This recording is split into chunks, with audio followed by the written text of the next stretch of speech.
함께 보실 말씀은 열왕기상 16장 17장 8절에서 24절 말씀입니다. 17장 8절에서 24절 말씀 함께 봉독하도록 하겠습니다. 17장 8절에서 24절 말씀 함께 봉독하도록 하겠습니다.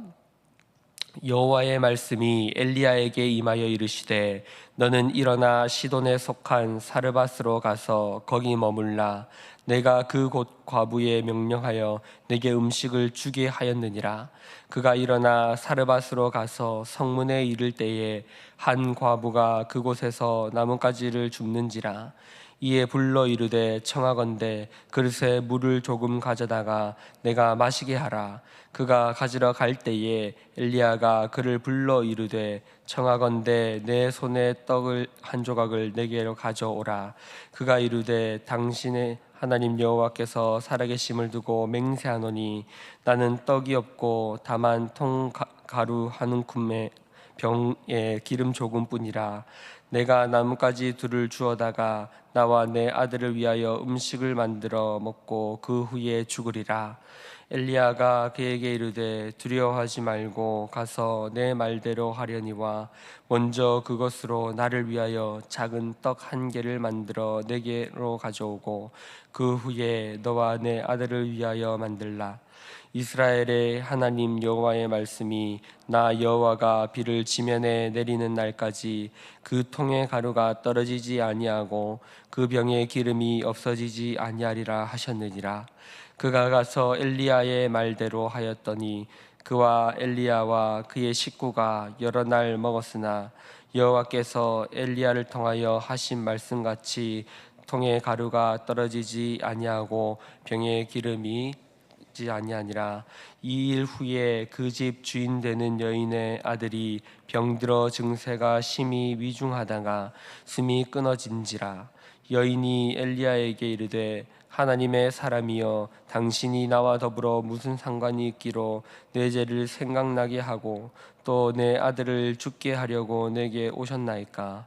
엘리야가 그에게 그의 아들을 달라 하여 그를 그 여인의 품에서 받아 안고 자기가 거처하는 다락에 올라가서 자기 침상에 누이고 여호와께 부르짖어 이르되 내 하나님 여호와여 주께서 또 내가 우거하는 집 과부에게 재앙을 내리사 그 아들이 죽게 하셨나이까 하고 그 아이 위에 몸을 세 번 펴서 엎드리고 여호와께 부르짖어 이르되 내 하나님 여호와여 원하건대 이 아이의 혼으로 그의 몸에 돌아오게 하옵소서 하니 여호와께서 엘리야의 소리를 들으시고 그 아이의 혼이 몸으로 돌아오고 살아난지라.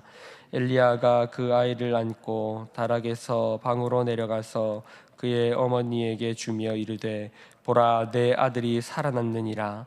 여인이 엘리야에게 이르되 내가 이제야 당신이 하나님의 사람이시요 당신의 입에 있는 여호와의 말씀이 진실한 줄 아노라 하니라. 아멘.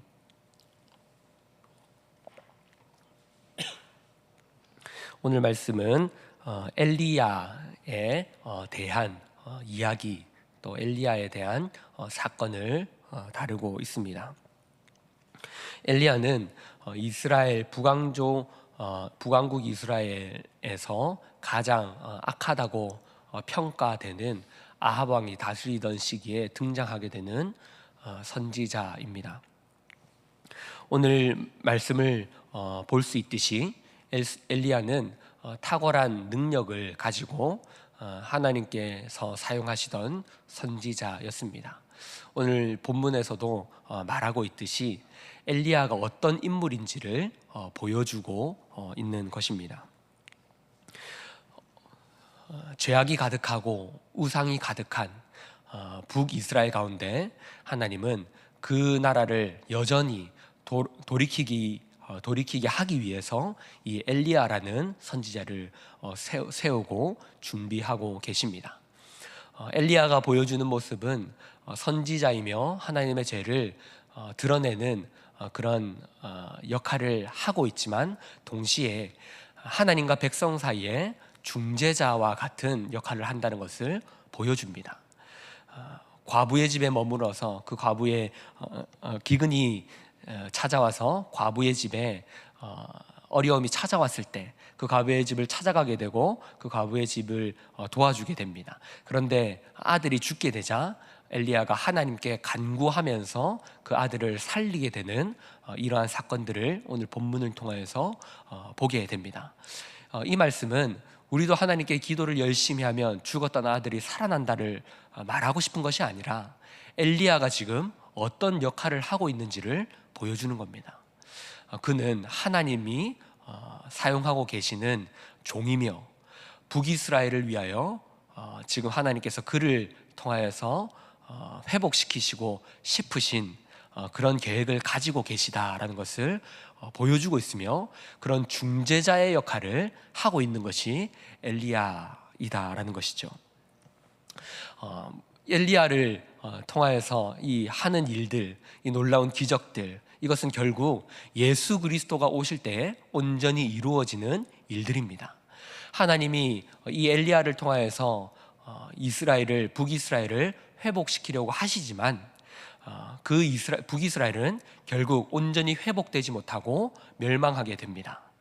이런 것들을 통하여서 알 수 있는 것은 소망이 없다가 아니라 결국 인간 통치를 통하여서, 인간 선지자들을 통하여서 온전히 이루어질 수 없으며 결국 메시아가 오셔서 이런 것들을 온전하게 회복시켜야 한다는 것을 고대하게 하는 것들이라는 것이죠.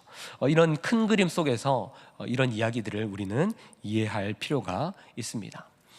지금 이렇게 엘리야가 등장하게 되는 배경은 무엇입니까? 아합이라는 악한 왕이 지금 이스라엘을 우상 숭배와 하나님과는 전혀 상관없는 그런 나라로 너무나 극단적으로 만들어가고 있기 때문입니다. 우리는 여기서 다시 한 번 더 이 배경을 생각해 볼 필요가 있습니다. 아합이 다스리고 있는 지금 이 이스라엘은 나라가 어떻습니까? 우리는 이것을 잘 생각해 볼 필요가 있습니다. 군사적으로나 정치적으로나 그 나라는 강력했습니다. 우리가 꿈꾸는 나라, 우리가 원하는 나라가 그렇지 않습니까? 군사적으로 강하길 원합니다. 물질적으로 강력해지길 원합니다.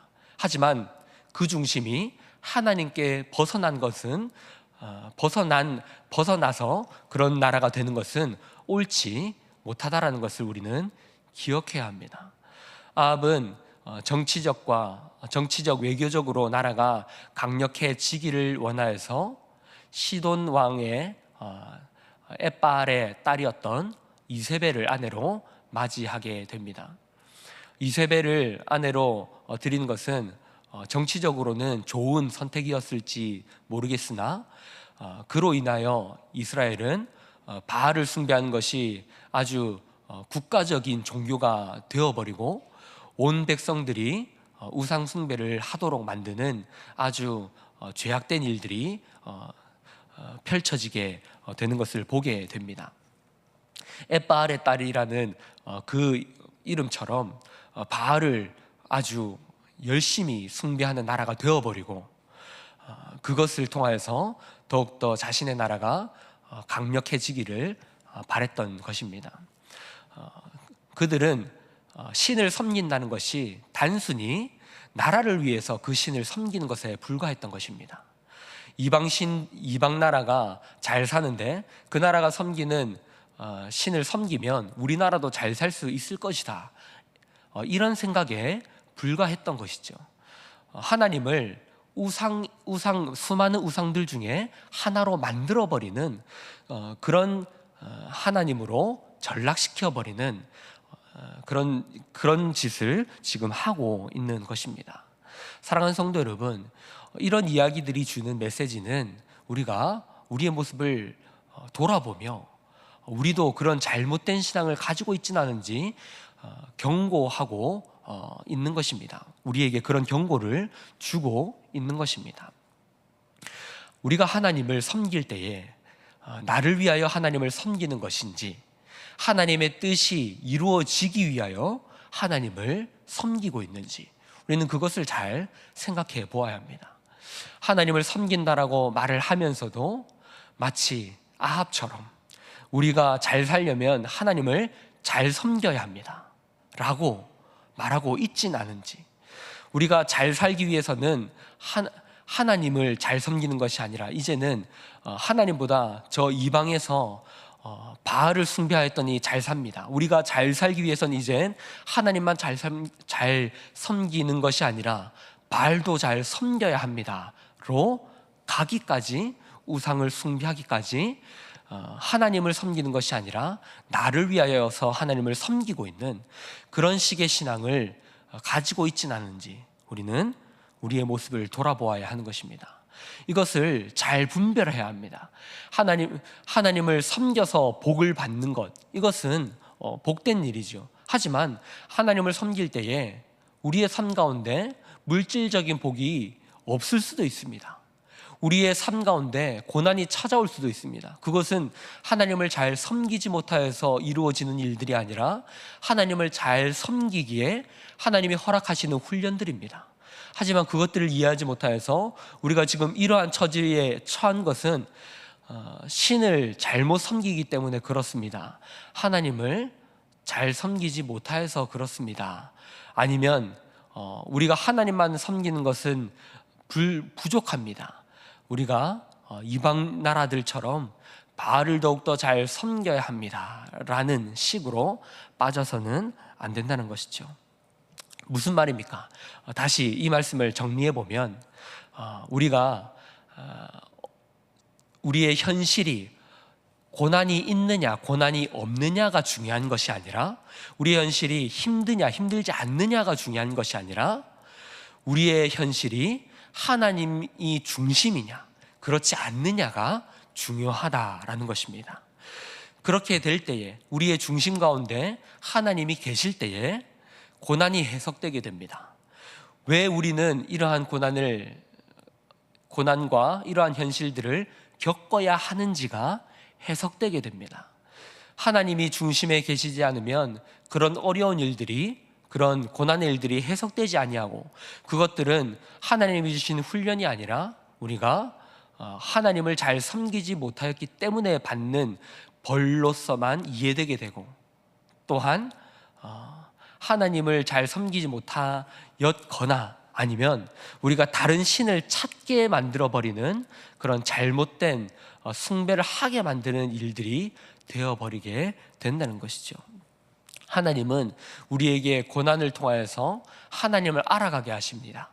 하나님은 우리에게 어려운 현실들 가운데서 하나님을 찾게 만드십니다.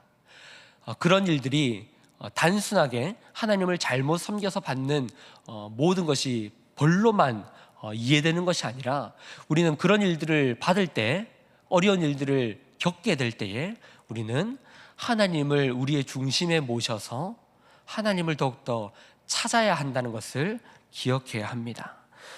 사랑하는 성도 여러분, 하나님은 북이스라엘을 미워하셔서 엘리야를 보내시는 것이 아니라 그들을 사랑하셔서 엘리야를 보내시는 것입니다.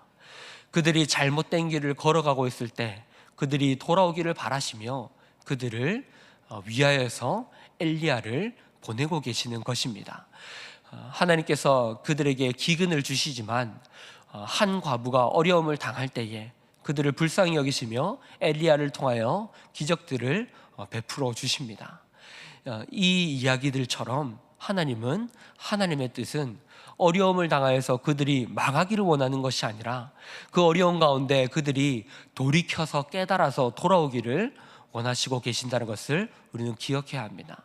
하나님께서는 이 모든 어려움과 모든 고난 가운데 역사의 주관자이시며 그 역사를 이루어 가시는 것은 그들의 백성들, 하나님의 백성들, 당신의 백성들이 하나님께로 돌아오기를 원하고 계신다라는 것을 우리는 기억해야 합니다.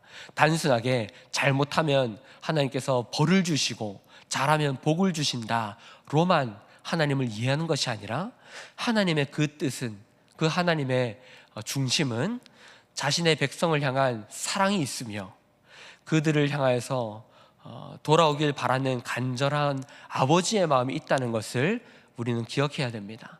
그 아버지의 사랑이 온전하게 드러나는 것이 바로 예수 그리스도의 성육신과 십자가 사건입니다. 그것을 통하여서 하나님이 우리를 얼마나 사랑하고 계시는지, 우리가 얼마나 돌아오기를 기다리고 계시는지를 우리는 알게 되는 것입니다. 말씀을 정리하겠습니다. 사랑하는 성도 여러분, 엘리야의 이 이야기들을 통하여서 우리는 하나님이 우리를 향하여서 어떤 마음을 품고 계시는지, 북이스라엘 향하여서도 어떤 마음을 품고 계시며, 이것이 당신의 백성을 향한 아버지의 마음이라는 것을 우리는 헤아려야 하는 것입니다. 이처럼 하나님을 우리는 기쁘시게 하는 성도의 삶을 하루하루 살아가야 합니다. 나의 뜻을 위하여 살아가다, 나의 성공과 나의 부와 내가 잘 사는 것, 이런 것들만을 쫓아가다가 하나님께 그런 간구를 드리다가 왜곡된 신앙을 살아가지 않도록, 아하방처럼 잘못된 길로 빠지지 않도록 우리는 하나님 중심, 하나님의 뜻이 이루어지는 그런 하나님이 원하시는 그런 신앙을 가지며 하나님 중심의 삶을 살아갈 수 있어야 하는 것입니다. 저 여러분이 오늘 이 시간 이 말씀을 기억하면서 하나님 중심의 삶을 살아갈 수 있기를 주님의 이름으로 축복합니다. 우리 들으신 말씀을 기억하며 함께 기도할 때에 하나님께서 역사의 주관자이시며 하나님이 이 세상을 다스리신다는 것을 기억하고 우리에게 주어진 삶에서 겸손히 순종하며 겸손함을 배워나갈 수 있도록 이 시간 함께 말씀을 기억하면서 기도하시고, 앞에 보이시는 기도 제목과 개인의 기도 제목으로 기도하시고 돌아가도록 하겠습니다. 기도하겠습니다.